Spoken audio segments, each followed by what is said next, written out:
it's Kris. And I'm Wyatt Elliott from Notebook Entertainment. And you're watching Review This.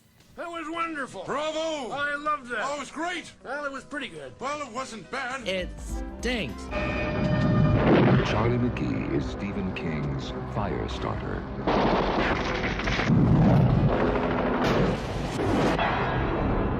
Will she have the power to survive? I can help you. Liar, liar, pants on fire. I don't want to hurt anyone, but it feels kind of good.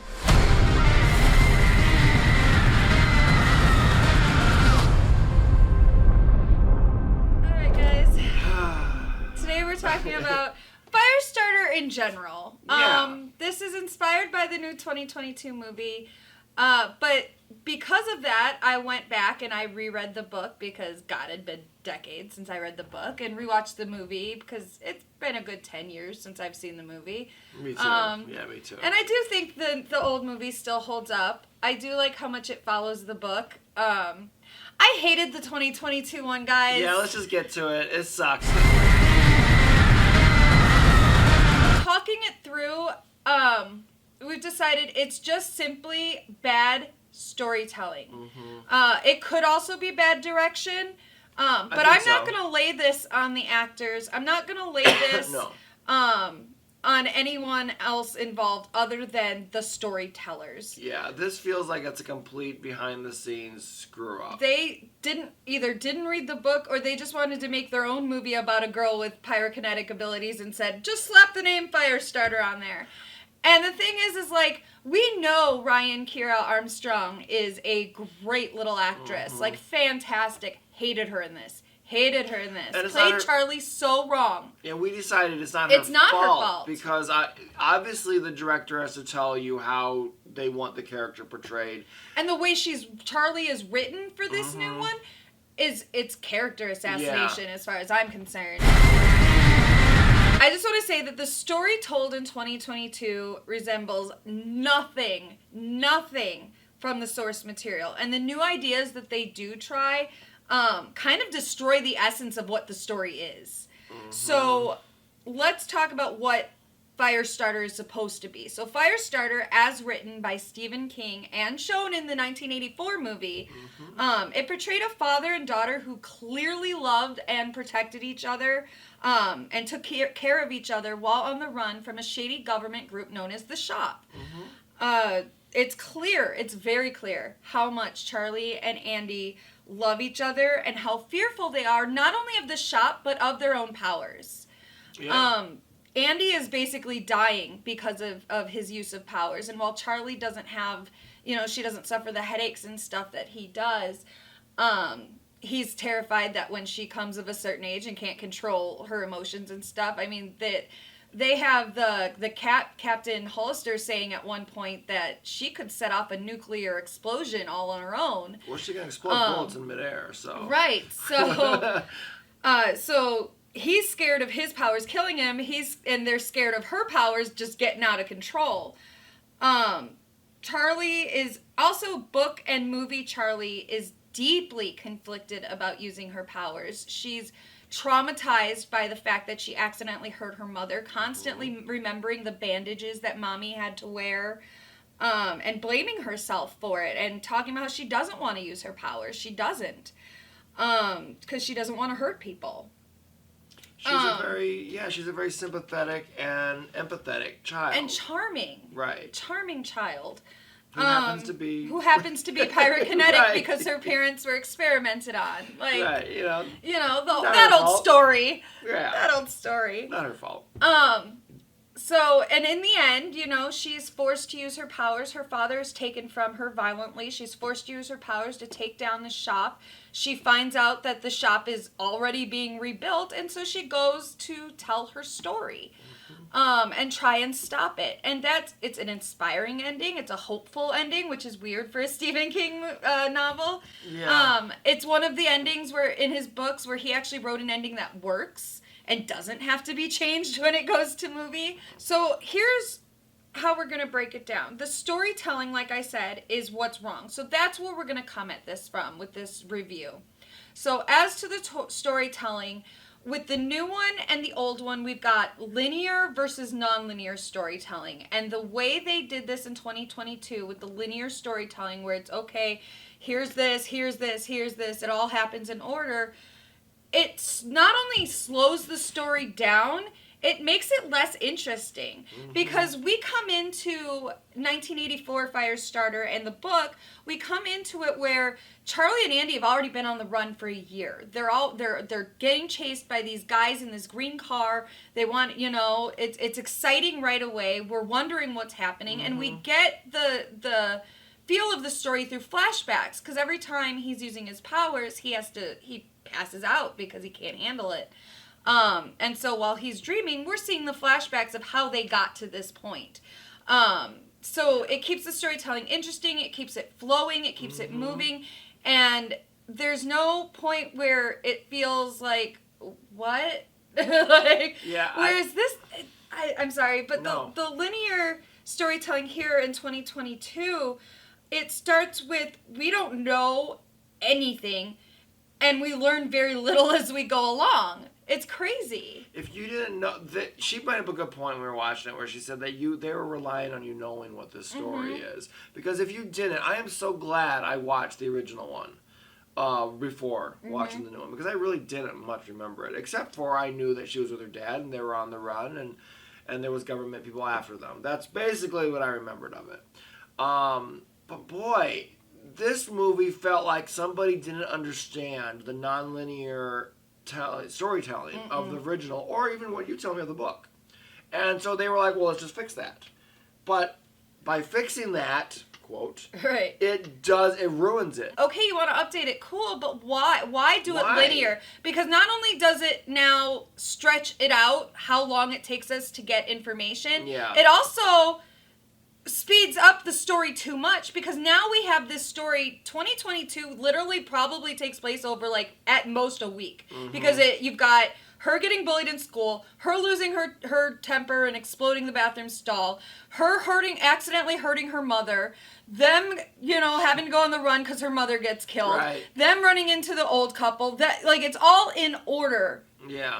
And again, we're learning very little, because where was the shop mentioned? Like, I think they mentioned it twice. One time while they were talking to Dr. Wayne Loomis, but and they don't spend time with them. And the other one, I assume the book, they spend a lot of time going back to Martin Sheen's character. And they described what the shop looks like and who's there and kind of what they're doing. And but they're sinister, and you kind of see, though, his confliction in it as well, and none of that is in the new one. They replaced Martin Sheen with his woman, which is fine, but she's got no personality, she's got no motive, and then it's just... And there's no feelings behind any of it. Right, and the stuff that which we'll go character by character in a moment, but the stuff that they changed ruins the characters. Like I said, it's character assassination here, and that's where we'll move on, and we'll get into the people, because I fully believe every character has been assassinated in this 2022. We'll start with Charlie, which is the most important. They turned her into the bad guy. She's the monster here. She is the bad guy. Charlie in the book and Charlie in the 1984 movie, she is a sweet little girl who's caught up in some shit, and she's very conflicted about it using her powers. She understands that people can get hurt. She understands that it's not something she can control, that she would like to control, that her father was working with her to control. And in the book, Charlie was fully aware of what was going, that they were in hiding, that there were bad people after them, all of this. She was aware that she wasn't normal and that she had to hide it and everything and pretend to be normal. And then in 2022, we get this girl, she doesn't know anything about the shop. She doesn't know anything about her, her parents and what happened to them and why they're like the way they are. Her father is specifically telling her not to use her powers, not helping her try to train and how to use them or get them under control. He's basically yelling at her to not use them. Which, again, that destroys the father-daughter relationship between Andi and Charlie as well, which we'll get into more when we talk about Andi. And Ryan Keir Armstrong, the reason we liked her so much in AHS is because that role was meant to be a creepy fucking kid role, and she did it to perfection. Here, we needed Drew Barrymore. We needed someone who's a little angelic, who can portray that softness, that cuteness, that I don't know, that innocence. I'm gonna say one, and you pointed this out, is that this girl is too old to play the part. Charlie's supposed to be like 8. She's probably a good 2 years older than she should be, which, you know, as you also said, you don't think that would be a big difference, but in a little girl's time frame and it's a world of difference. And I think the other thing is too is, and I'm not, no disrespect to this actress, Ryan, whatever her name is, no offense, but no disrespect to her, because we know she's a good actress, we know she was directed wrong here, not her fault. I think that the producers probably either one saw HS and was like, this girl's perfect. And I think they leaned into it with Carrie influences and X-Men Phoenix influences and ran with that versus knowing the source material of the books. Because her face is just evil the whole time. Wants to use there's her no powers. childlike wonder in her eyes. No. There's nothing No. to indicate that that's a child. And that's what made her so perfect for that role in AHS, is she was supposed to be a very advanced child. Correct. This role does not suit her. No. At all. At all. She doesn't act like a child at all. And the biggest disturbing thing is she wants to use her powers. She's mad when she can't use her powers, so she has to hide them. And here's let's do, because I've seen a lot of people upset about this, let's do a warning. There is animal cruelty in this movie. At one point, she's practicing using her telekinesis because she got that from her mom. And she knocks something over, and she sees a cat behind the wall, and she goes to pet the cat, and the cat scratches her, and she, just from the cat scratching her, like, I've got a new kitten, I'm covered in scratches, Right. just from that, she torches this cat, but doesn't kill it, so it's sitting there, half burned, screaming in pain, and her dad comes up and, like, it's in pain, you have to kill it, and so she does, and then she cries, but it looked almost for a minute like she enjoyed that this cat was tortured. Yeah, the scene's not necessary. I come to find out, of course, it's not in the book. It was not in the 84 version. And what they're setting up with it is pointless.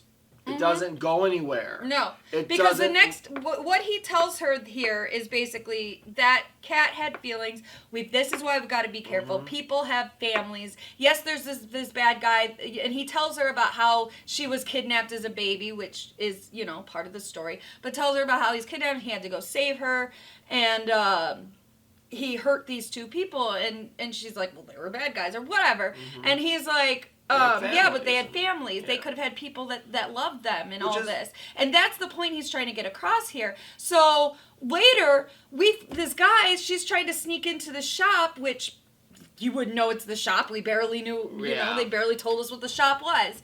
So she's trying to sneak into the shop, and she's in this parking garage, and this guy, we hear him on the phone talking to his pregnant wife about how she's 6 months pregnant or some shit. And so we're like, okay, this is her learning the lesson. I can't hurt this guy because he has a family. Nope, she fucking fried his ass. No. And then half his face was missing, and he's suffering, so she goes, he's suffering, have to kill him. And I'm like, what? That's the lesson that she learned.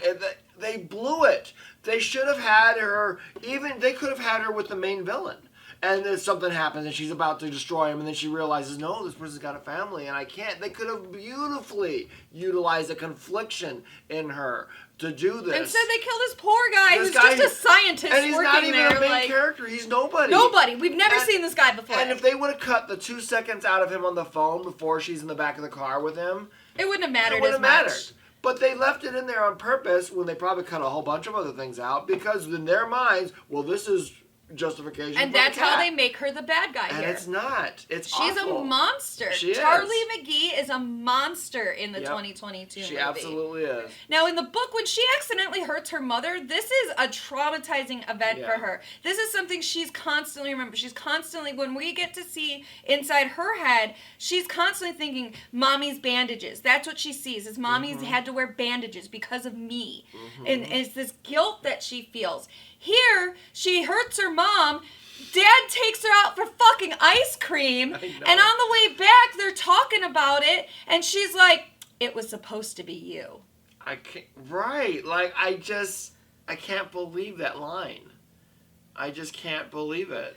This is the father-daughter duo that we're supposed to be rooting for? Yeah. And there really wasn't any justification for her saying that. It's not like, oh, she was in trouble and her mom... No, they were telling her that they had to pack to leave because she exploded Right. the bathroom and now their cover was blown. And this is the time they're explaining the shot to her and all this stuff. And she's being a 10-year-old and like, I don't want to go on the run or whatever. Her emotions get away from her. I have never seen a remake of so oblivious to what the point of the original one was. So oblivious to the source material. I don't think they read it or saw it, is my thought. And that's the other thing that bothers me about this scene with her mother is, okay, so right before that, again, she blew up a stall at the school. So their cover was blown. The school called the cops. Their cover's blown. They're frantic. They're packing. They're throwing shit. They're talking fast to her, yelling at her because they're in such a hurry to get out of town. She loses it. Her mom, whatever. She tries to call the police, which, she calls 911. They answer. So, even hanging up, they're going to come answer. Which Andi, as an adult, should fucking realize. For real. Instead, the mom's like, get her out for a little while. And so he takes her to a movie or ice cream or whatever. I'm like, wait a minute. Weren't we just in a frenzy to get out of here before the shot finds you? And aren't you worried that the cops are now going to show up because your daughter called 911? But no, let's all pause all of that and go get ice cream.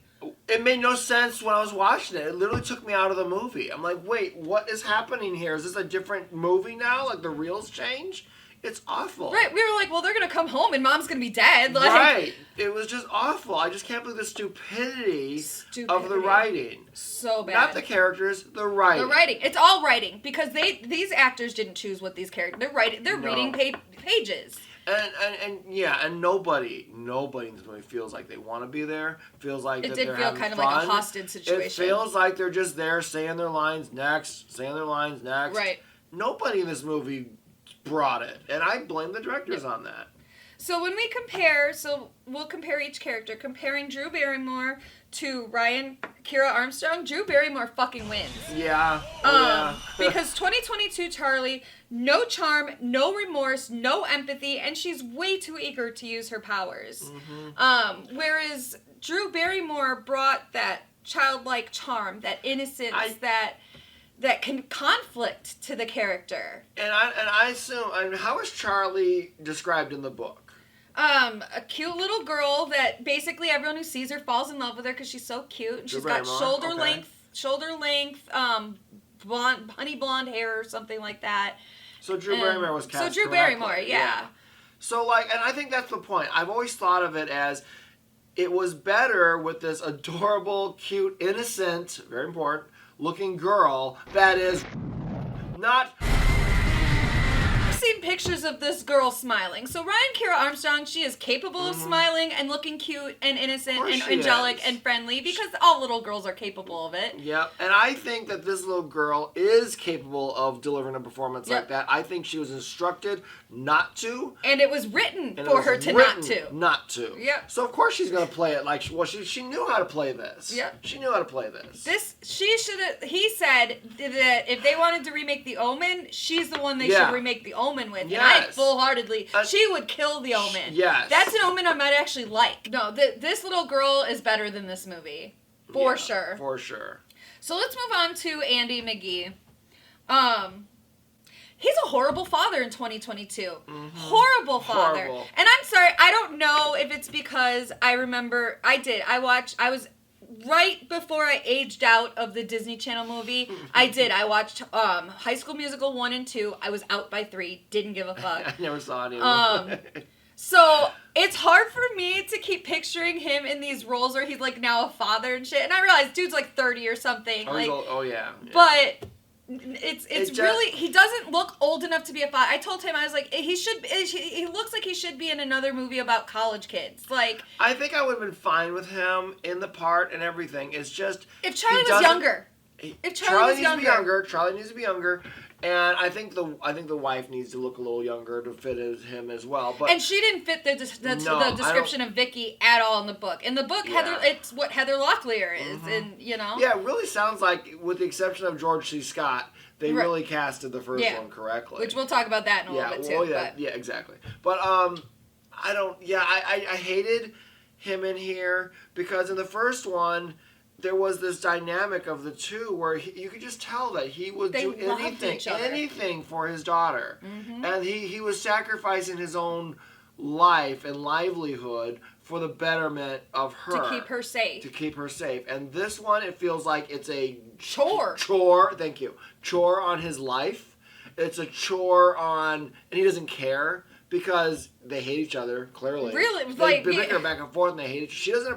She doesn't appreciate what he's doing for her. And in this version, she did. And she doesn't understand. Because that's another thing about Charlie. So in the book, it doesn't say how he uses his powers, but it does say that specifically when he uses the push too much, it's basically a debilitating headache, and he will, against his will, crash. And him and Charlie know they have a certain amount of time after he uses the push before they have to get somewhere so that he can just crash.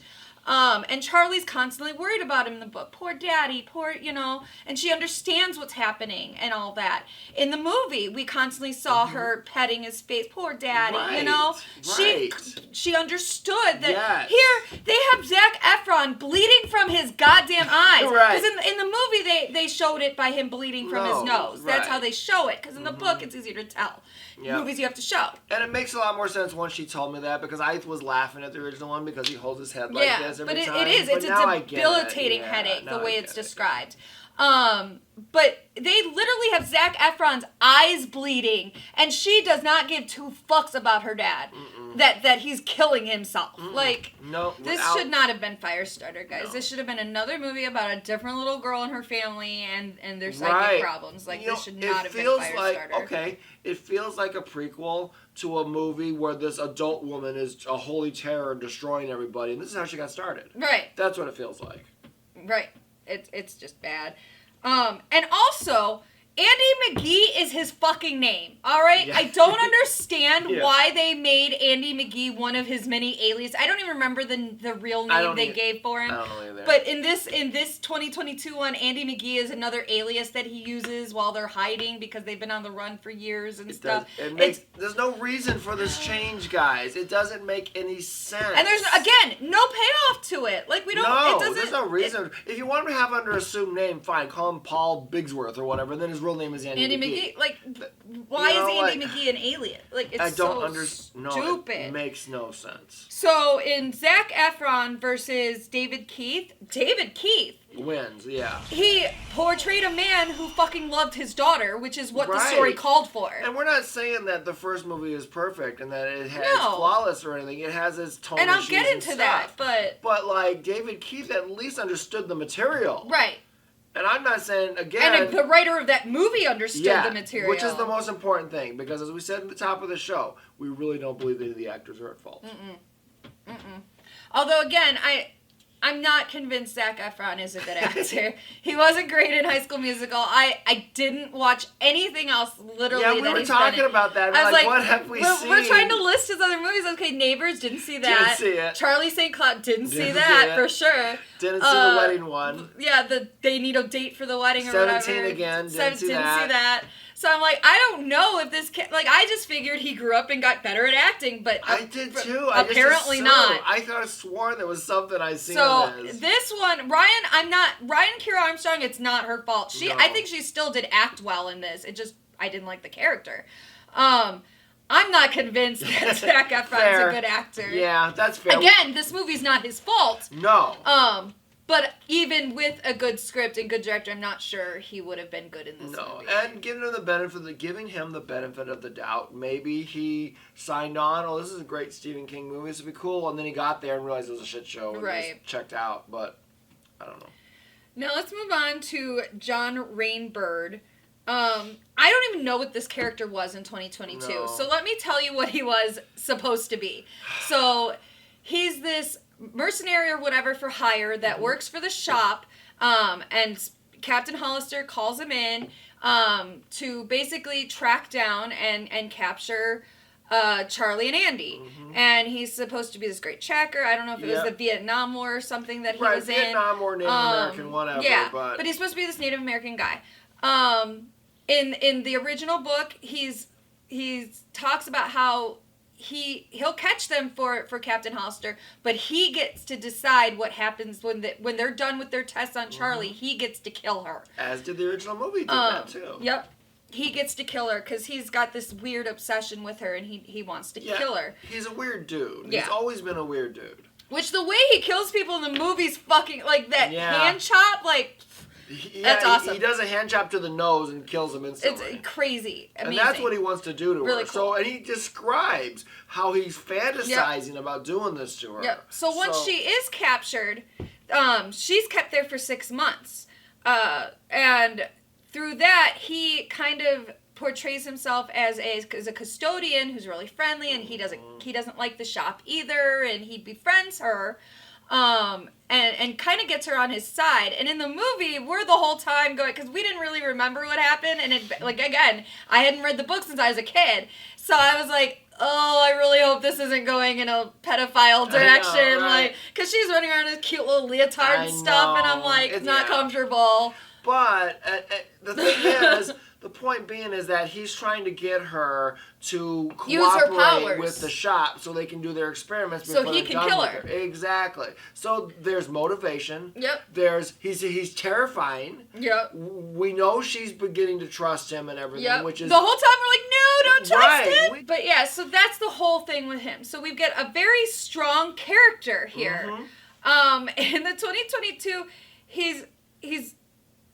he hasn't been working for the shop for a while. We don't know why, because she has to call and like reactivate him or whatever. Right. We don't know why. No, we don't. We don't really know his background at all, other than he's a mercenary for hire, maybe. When he kills the mom tells him, because he's like, tell me where the kid is, and she won't because it's her kid. And she tells him, you'll understand when you meet her. And so he does meet her, and I guess he gets I don't know if she implanted something in his head to make him, because that's not her power. Her power is moving things. Right. So I don't know, but he says it later too, because when he finally does get Charlie and he just gets Andi, really, because Charlie runs away. Yeah. And he brings Andi back. Captain Hollister is like, you screwed up by killing those policemen, which we'll get to that scene in a minute. The changes there, but she's like, you killed all those police. You're supposed to keep a low profile. You're in trouble, so they're keeping him locked up there because he caused a big scene and could blow their cover or whatever. Right. And he says something about, she's like, why, something about the little girl, and he's like, you'll understand when you meet her. And I'm like, what is going on? Right. And the other thing, I forget if we know this by this point or not, and maybe that's why you're saving it, but he's got powers in this one. Yeah. He's got psychic powers too. Just like them. He was experimented on, and that wasn't in the book from what you tell me. And not that I recall, no. And it was not, and definitely was not in the 84 movie. He was, like you said, a mercenary. Now all of a sudden he's one of them. And I don't understand that change at all. Yeah, he's got his psychic powers or whatever, yeah. So we do not know much about his character, and so we don't know why he's so obsessed with Charlie at all. No. At all. Other than her mom was like, you'll understand when you meet her. And then from that point on, he's like obsessed with Charlie. And I don't get it. I just don't. Because again, she doesn't have the push. Vicky didn't have the push. Vicky was able to move things with her mind. She had telekinesis. Okay, here's the other thing. Here's the other dynamic that is really upsetting. In the original one, and I assume the book, the head of I don't remember his name or her name in this one now. Captain Hollister. Their dynamic is very hostile. Mm-hmm. And he knows that he could kill him any moment, and vice versa. It's a very dangerous plateau. Like, he almost like, I'm working with you because I need you, but I know you're dangerous, and blah, blah, blah. I will shoot you. They hate each other. They hate each other. In this version, it feels like he's under her control. Yep. Mm-hmm. It's stupid. So when it comes to Michael Grey Eyes, who played him in the 2022 movie, and George C. Scott, I'm giving it to George C. Scott for character, but I am glad that they hired a Native American actor to play this role. Yeah, because the new movie. And the funny thing is, because I didn't remember the guy's name, from the other movie, but the only reason I knew it was the same character was because he had a ponytail. And he wore the Native American type sweaters. The only connection at all that it's the same character. Yep. All right, so let's move on to Dr. Wayne Loomis, who is in the book very important. In the 1984 movie, pretty important up until he gets killed. And a lot. In this movie, one scene.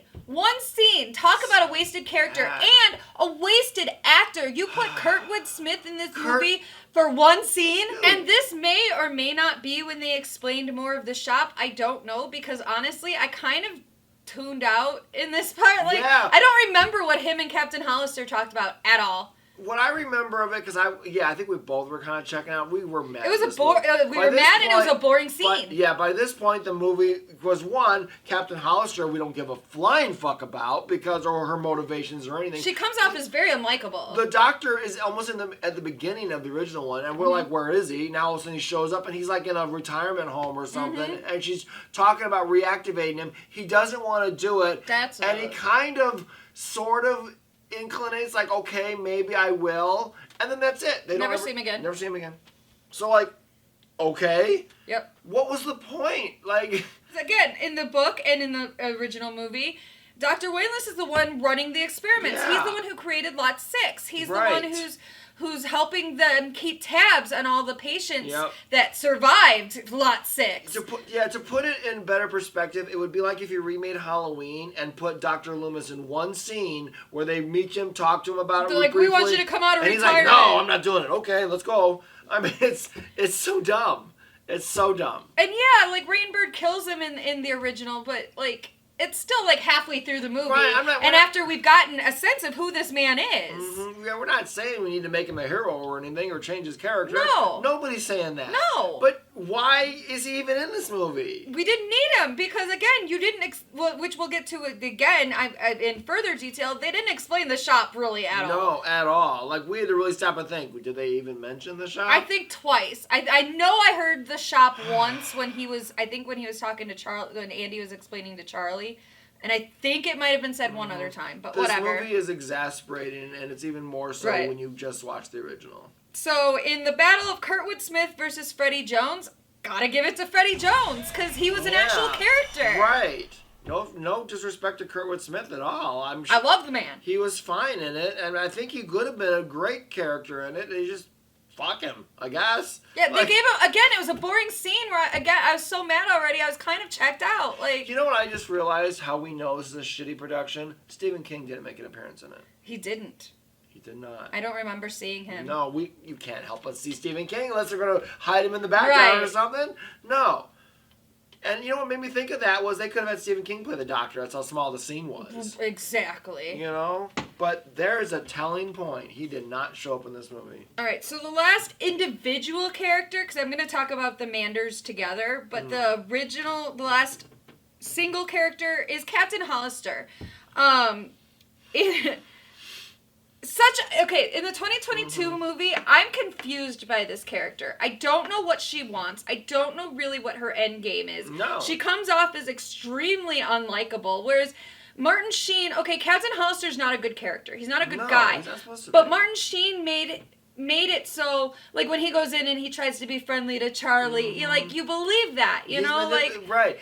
You believe he's manipulative. Correct. And he reminds me of, like, a bad politician. Yes. He reminds me of a bad military guy you see in these movies, where they got families, but they do bad things because they believe what they're doing is the right thing. And he's the one who, in the original, he's like, well, we gotta bring her in because she could set off a nuclear explosion. Exactly. He's not evil in the way that I want to kill this girl. Right. I want to torture her. No. He knows she's a possible threat. They need to experiment. And I'm not convinced. I don't fully remember this part from the book because I was speed reading at that point to get it done. But in the movie, I don't believe that Captain Hollister would have given Charlie over to Rainbird to be killed. I don't. In this movie? Yeah. Oh yeah. Not the original. I don't believe it. No, because he didn't. He made the deal with Rainbird, but I don't think he was going to keep his end of it. No, I think he was going to betray Rainbird and kill him or something was the original plan, or arrest him or whatever. Because when he tells him what he's going to do to the girl, he doesn't look happy. You're weird, dude. Right. Like, whatever. Yeah. No, he doesn't want to do that. So. Again, we got more of Captain Hollister in this one. We get to see, because of the way that the ending is, and again, we'll get to that. But we get to see Andi use his push on the captain. We get to see what the captain's like under this push. There's so much. Martin Sheen's in like half the movie. I think, you know, like, you spend a lot of time with him and with Rayburn. Mm-hmm. And Rainbird. You just do not. And you don't spend any time with anybody. Not even Charlie and Andi in this movie. Do you spend much time with? Yeah. Well, the movie's only 90 minutes, but boy, it feels longer. Mm-hmm. And that's another thing. Now that I'm talking about Andi using his power on the captain, we don't see Andi use his power hardly at all in this movie. We see at the very beginning when he's helping that woman quit smoking. Yep. We see him attempt it right before Charlie destroys her house, but his eyes just bleed and nothing really happens. Charlie's the one who does stuff. Exactly. We see his eyes bleed at the farm when he helps her hide her to get her away. Mm-hmm. And the dollar scene. Yeah. That's it. That is it. Like, okay, so as from a movie perspective, I want to make one point. So I don't know what the book was, but in the original one, it's a taxi cab, and he bribes him with and he changed it to look like a $500 bill or whatever. Obviously, that doesn't exist anymore. So it's a $100 bill. So they made a $100 bill, and they just blended it with the farmer guy. So those are good editing. Well, okay, but those are understandable editing choices. However, by making that choice, okay, yeah, he's screwing over the cabbie. That sucks.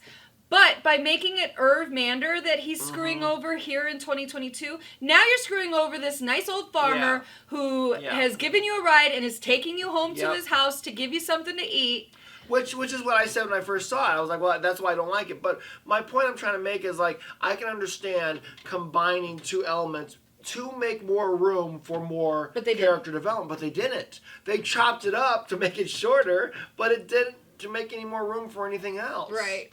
They actually lost time. Which leads us right into the Manders. Well, let's do Gloria Rubin versus Martin Sheen. Martin Sheen wins because I know what his character is. I have no idea who her character is as Captain Hollister. And we were like, she's some bitchy ass woman. Like, I don't know. And I remember for both of us, it took us a little bit of getting used to because Martin Sheen is like super young in this original movie. I was like, I can't. Like, he'll turn his head one way. I was like, he looks like Martin or Charlie Sheen, and then he'll turn his head another way. I'm like, he looks just like Emilio Estevez. It's crazy. The man's face is an optical illusion. I can't get over it. It really is, and it's fascinating to see him this young because, you know, we kind of got to know him when he was older. Right. You know, so. Yeah, interesting. Like, but really interesting. Very interesting.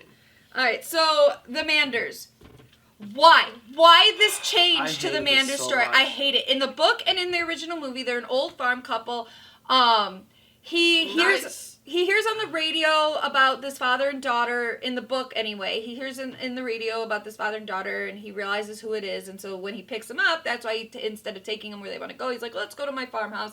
I've got food and stuff. So I didn't never pick that up in the movie version. Oh, I thought you said And so they realize after talking to Andi that it's not what the news is saying, and that Charlie and Andi are good people, that Andi clearly loves Charlie and is trying to do the best for her, and that taking her away from Andi isn't the best for her, and so they decide to help. And they're both fully fledged, awake characters. It's Irv and Norma. Irv and Norma Mander are the ones that run this farm, that take them in, that help them out, that, yes, accidentally rat them out, but then try to help them get away. The new one, Irv is a drunk who picks him up, and he does the dollar trick on him, and so I'm like, well, that's kind of an asshole move, but whatever. And Irv goes home, and Charlie sneaks into a room and finds his wife there. Now, his wife's not named Norma. I don't know why they changed her name. So her name is Esmeralda. He calls her Essie in the 2022 movie, which, why even change her name if you're not going to let her be a character? Because she's in a vegetative state. Yep. Why? Why? Because Irv was a drunk driver or something who caused a car accident, and she's in a vegetative state. But Charlie can talk to her in her vegetative state, and she tells him that Essie forgives him, and so he should forgive himself. And this was the most confusing fucking scene I've seen, because they go inside. It's the same scene in the original where they arrive. She sees chickens and she plays with the chickens, and they go inside. Only the wife's not there.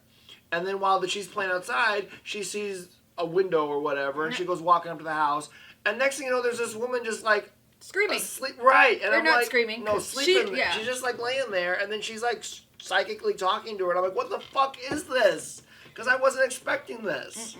What the fuck is this? I hate that they changed the Manders. And so then in the original one, and I assume in the book, well, yeah, you did tell me in the book, there's a point to the farmers.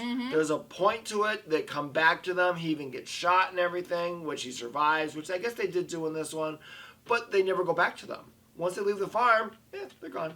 Yeah, because the way they changed the ending. The way they changed the ending. Which we'll get to, but God, the ending. We'll get to the ending. I hate them. But the scene here also changes because, and it takes away from the story changing it this way because in the original book, in the movie, Charlie senses that the people from the shop are coming, and it's police officers, it's shop people, it's government people, it's everybody is coming, and so they go out to make their stand or whatever, and she, they warn them. They're like, look, just back up. You know what she can do. Just back up. And they warn him, and Charlie winds up having to use her powers. Which I don't think she does until they shoot the farmer guy. I think that's exactly. what sets her off. That's what sets her off. Right. But she uses her powers, and it's in defense. It's in defense of her father and the Manders, who were nice to her. Correct. Who helped her. In the 2022 movie, they have John Rainbird coming in and shooting everybody. Cops. They're regular town folk who have no idea what the shop is. No idea. These are small town cops. Irv knew the sheriff. The sheriff and Irv knew each other. And he's like, dude, what's up now?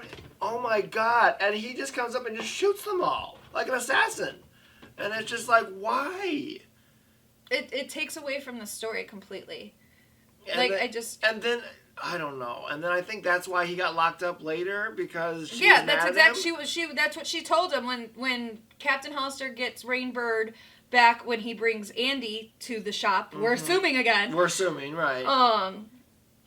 She specifically tells him, you shot up, what happened to low profile? You shot all these cops. Right. The fuck? Well, he's supposed to be some expert tracker, and he's just like, I'll just kill all these people. All these cops. Like, oh my God. Like, it's just so dumb. Stupid. It's so dumb. So, let's talk about the shop, because we've been saying this, but in the new movie, we also never get a really good feel of it, or the layout of it, how big it is. How it works, what they're doing. Anything, nothing. No. There's one flashback in the beginning of them being experimented on, but... And that's the other thing. That's all we really hear about Lot 6. The doctor mentions it in his scene, and I think it's mentioned once other time, but they don't really talk about Lot 6, what it does, anything. They don't show the experiments that Andi and Vicky go through.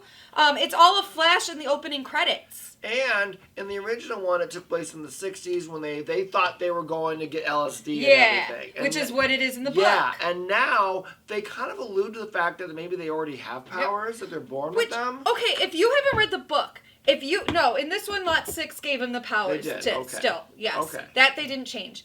But again, I understand why you're confused. They didn't make that clear. No. But in the book and the movie, there's a scene. In the movie, it's not as descriptive, but in the book it's very descriptive. While they're under this, him and Vicky are having like mental conversations and basically falling in love over the 48 hours that they're under this stuff. Other people are not reacting to it as well, and one person actually claws their eyeballs out. Okay, they show that in the movie. They definitely describe it in the book, and then afterwards they're all like, you didn't see that, you were just hallucinating, blah blah blah. And then he comes back because he remembers that somebody was clawing their eyes out. He remembers everybody descending to try and stop them. He remembers a bloody hand reaching out of the crowd and leaving a print mark on this map thing. And so for proof, he goes back after the experiments, pulls down the map, and there's the palm print. They forgot to clean that up. So that's how he knows that it really happened. Yeah. In the book, that's all explained. In the book, right. In the movie, they do show that there's a guy tearing at his eyes or whatever. And in this, all they show is in the opening sequence, they give you kind of a feel of maybe experiments are happening. They show someone with gouged out eyes. They don't explain any of it. It's like you have no idea what any of that is. If you've not read the book, seen the movie, you have no idea. Why is there someone with no eyes sitting there? Nope, and all of it is just on like monitor screens. It's all shown through like the security footage, and it's like 2 seconds long, 3 seconds long, maybe. It's horrible. And then the first one, you get to, they don't go into detail of the book, but you see them meet. He meets Heather Locklear. They start to flirt. They're talking. You get the fact that that's how they met. Yeah, you get it. This is how they. Heather Locklear's in a. Oh, sorry. Heather Locklear's in it very little in the original movie, but she's there enough that she establishes everything you need to know.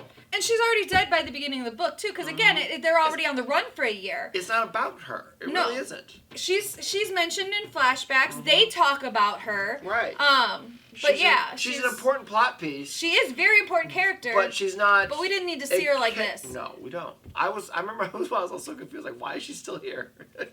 Because they're telling it linear. Yep. Which, again, linear...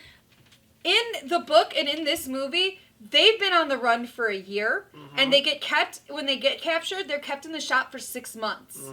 In the 2022 movie, it literally, at most a week. At most. From the time she has her freak out in the bathroom to the time she's burning up the shop. Yeah. So let's get into the endings, and I fucking hate it. Okay, so in the book...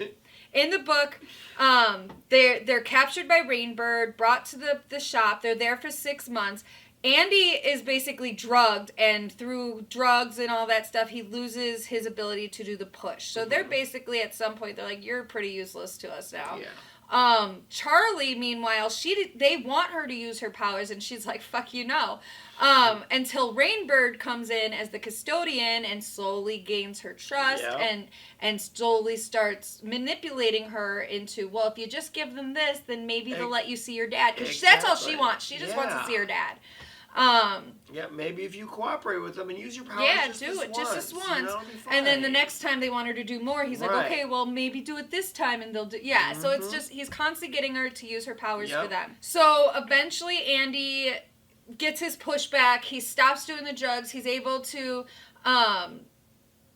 slip a note to, he uses the push on Captain Hollister, and is able to get him to slip a note to Charlie saying, meet me in the barn, we're going to run away, and then he has all these plans, he has Captain Hollister, get a getaway vehicle and all this stuff for them. So they go to the barn to meet. Charlie has told Rainbird about this because, again, she thinks that he's her friend and he's going to be excited that she gets to see her dad and they're going to run away. So Rainbird waits in the barn for them. And there's a whole thing. He winds up... Rainbird shoots Captain Hollister. Andi uses the push to tell him to jump because Rainbird's up in the hayloft. Right. And so Rainbird jumps, breaks his leg or whatever, but he still gets off a shot, shoots Andi. Andi's dying, tells Charlie, burn it all to the ground, basically. And so Charlie does. Important note, she frees the horses. They made a point to show her freeing the horses, because I did think of that. I'm like, wait a minute, there's horses in here. But they also made a point to show that she loved the horses. Yep. She loves animals in the original one.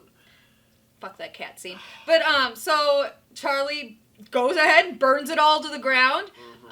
And she, at the end, she goes back to the farm because the Manders were the nice people. They were nice to her. So she goes back there. She overhears them arguing about, because she's all like, well, we've got, Norma's like, we got to tell the papers. And he's like, well, we're going to tell the Daily Caller or whatever. We'll put it right next to the farm announcements. Right. And she's like, well, it's what her dad wanted. So Charlie takes off, deciding that she needs to go tell her story because the shop is getting rebuilt.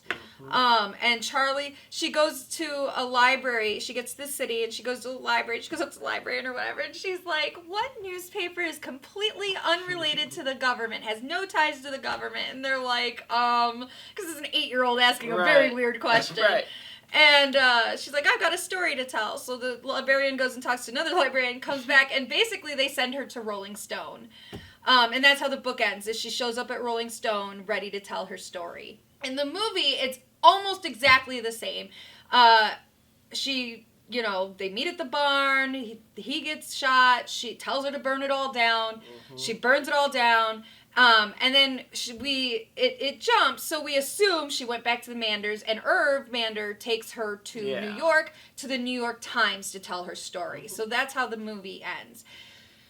2022, y'all, I can't. So Andi has been captured all by himself at this point, and is being held hostage.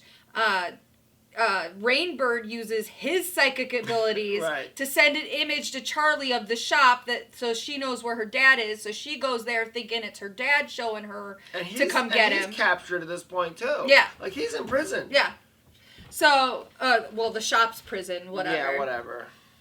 And, so she shows up, and he's like, what are you doing here? And she's like, I got your message. And he's like, I would have never brought you here. Like, and I'm like, would you, though? Because, I don't know, I still don't believe you two love each other at all. Right, yeah. I think he's scared of her in this version, really. So Captain Hollister is standing there with him, and she's like, you can't burn me, Charlie, or you'll burn your dad, too. So he's like, we've got nothing left to lose. Burn it all to the ground. And then he uses his push ability on her to make Charlie. So it's no longer her choice. Mm-mm.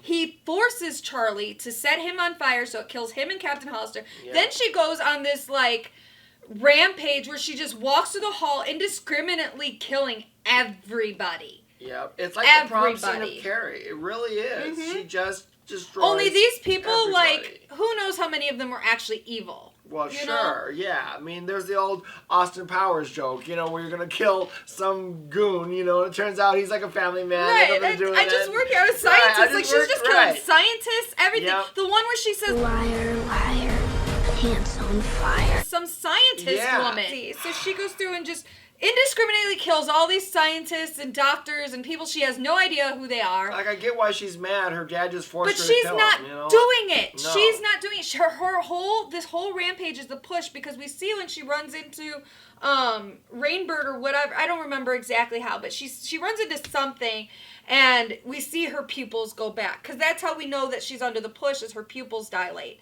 And so we see her pupils go back, and so that's how we know she's not under the push anymore. And she's upset, and she goes to the river or something, and she kneels down and cries, and Rainbird comes up to her. Now she knows that this man killed her mother. Mm-hmm. This man is the one who captured her father and brought him to the shop. Yep. They share a look. Rainbird reaches out his hand to her. She takes his hand, and they walk off hand in hand. The end. What? No, but it's terrible. It's stupid. I hate it so much. And here's the thing. Stephen King kind of likes it. Likes it. So he did an interview. Stephen King did an interview with Vanity Fair, and I want to go over his points. And some I agree with, some I disagree with. Stephen King said that he favored Zac Efron's take on Andi Mcgee over the way David Keith portrayed the character. To Vanity Fair, he said, quote, I think Efron wins that battle because he seems a lot more intelligent and he does a lot less lying to the kid. I think Zac Efron did a wonderful job. It's a very grown-up part and he pulled it off. Strongly disagree. Okay. Strongly disagree. Because I'm so confused by why he would even say that. Because did he forget his own book? Okay, he doesn't lie to his kid as much, but he sure yells at her a lot more than David Keith did. But I don't remember him lying to her at a point that it was more just you would dumb things down for children to understand it, is where I took it. Yeah, I don't know what Stephen King's talking about here at all. I think he forgot what he wrote. Yep. King approved of the positive way Andi used his ability to push or influence people. Quote, in this movie, Andi becomes a kind of counselor and tries to talk people out of their bad habits. He does it by pushing them. There's a woman who's a smoker and he's talking her out of it. That was a good turn on him. I agree. Yeah, I do like fine. that they made it so that he's using his push to help people and that's how he makes his money. Because in the book, and I believe in the movie too, before they're on the run, while he's hiding and stuff, he's like a teacher or a professor or something like that. Yeah. That's all fine. You could have put that, added that to the movie. I like that change. And it would have been fine. Yep. And kept everything else the same. I can understand why he would say, I like that. That's something he didn't think of. That's a good idea. I like it. Same thing with modernizing things. That's a fine idea. The way they had to talk about how she didn't have internet. She couldn't have Wi-Fi because they could trace them through Which I was so confused about. There's only she's like, no, they're trying to set up that's why she doesn't have it. And then like 10 minutes later in the movie, they explain it. And I'm like, see? Because they're living off the grid, Which is another thing, is the movie's very predictable. Stephen King also liked the overall tone of the screenplay. Quote, I read the script beforehand, and I thought what they've done here is concentrated the story and made it a family story. And I love that. They've kept the major beats in the story. Strongly disagree, because no, they didn't. No, they fucking didn't. This man forgot his book. This man forgot what he wrote. I think so. Because this is definitely not a family movie. Like, there's nothing about... I don't believe that this family loves each other. I don't believe that the mom liked her. I think the mom was terrified of her.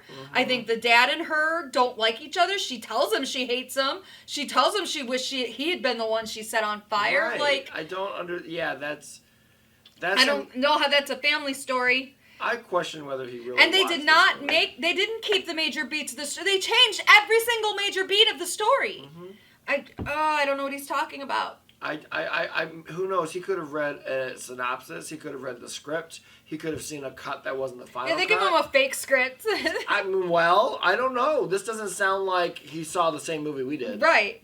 And then he added, quote, "Thank God they got a real Native American, Michael Grey Eyes, to play John Rainbird. That was a step in the right direction. There's a lot more authenticity to that performance. It's an inward, powerful performance." This one, I agree and disagree. I agree. I like that they got a Native American actor, but I don't think they allowed the actor to do enough with the character because the character was nothing. So we just looked it up. Scott Teems is the writer, and I'm really, really worried now because he's credited as a writer on Halloween Kills. And I'm very, very, very fucking worried now. Because if he did not understand Firestarter enough to write a good screenplay, I am terrified that he does not understand how, like, David Gordon Green, Well, remember, I'm freaking out right now. Well, this is Halloween Kills. This is the one that already came out that you saw. Okay. So, this is not the new one. He's not credited on Ends. He's not going to be on Ends. No. Okay. So, I don't know how much he wrote. I think he probably wrote it with David Gordon Green.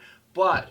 remember, Halloween Kills is a good movie. We enjoyed it, but some of the lines were, "The evil dies tonight," and they said that 16 times. That kind of sounds like He's the one who gave that woman the iron to go out there. No, that was awesome. That was awesome. And she better come back and she better come back I and just want iron to the face, Michael. We want to see her movie. Okay, so it's and then he's credited as writing the new Exorcist coming out. And Insidious 5? I'm not a fan of the Insidious movies, so I don't know. Right, and by this point, it's probably... Yeah, Insidious 5, like, right. Halloween 5 wasn't great either, guys. So apparently he must work with Blumhouse, because they're all productions that they're Blumhouse is really starting... They need to be more selective. Yeah, I think... Because it used to be, it's a Blumhouse movie, I automatically know it's going to be good. Now it's, like... Now it's A24. Because A24's got the good movies now. Blumhouse is just, they used to be an art house, independent film, and now they're just like, we have all this money and fame, let's just produce everything as much as we can, and it's hit or miss. So if I had to say I had one problem with all of Firestarter overall, not just the new movie, it would be that their powers kind of give and go, they're not fully developed or what it is. It's uneven, the application of their use of powers. And my example is in the original movie, we see Charlie. She feels that the agents are coming up a mile down the road, this dirt road at the Manders farm. She's like, they're coming. She can feel them coming. But then later, when Rainbird is in the tree with his tranquilizer gun, she doesn't feel him up there. Yeah. I can't let it go that she didn't feel that guy in that tree right there when that's clearly closer than a mile. That she's feeling these other guys coming. Like, it bothered me. Does it bother you in the book? Do they explain it better in the book? Nope. No. Okay. So, it's just an uneven application of powers. I like the book. I like the 1984 movie. I think it holds up. I fucking absolutely hated the 2022 movie. I hate this movie. Hate it. I don't... This is definitely going to be on a future Thanks We Hate It somewhere. Right. And it's definitely going to be one of the top worst movies for the year. It's going to be... They're going to have to really try hard to beat this one. Yeah, I don't like it at all. This is a terrible movie. It's a terrible production. I can see why they put it on Peacock. They weren't going to make money in the theaters with this. No, I'm really glad we watched it on Peacock. I would have been really upset if I paid money to see this. Right. There's so much better content literally on Peacock to watch than this. Halloween's there, guys. For real. I can't even tell you, it's free, go watch it. In fact, the original Firestarter's there. Go watch that. You're better off. Yep. Yeah, I don't know what else to tell you, but just avoid this movie. We haven't watched the series yet, but... No. Yeah, apparently there was like a mini-series from Sci-Fi Network where she's like an adult or something, but...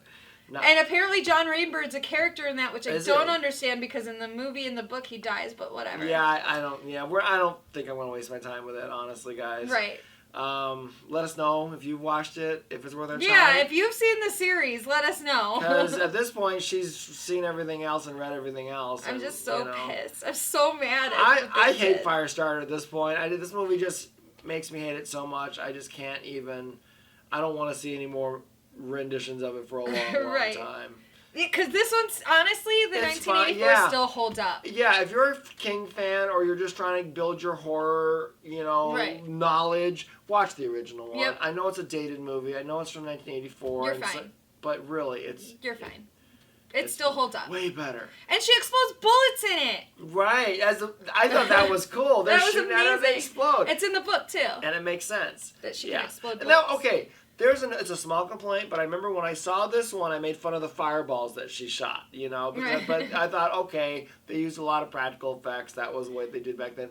To their credit, in this new one, it does look like they do use a lot of practical effects.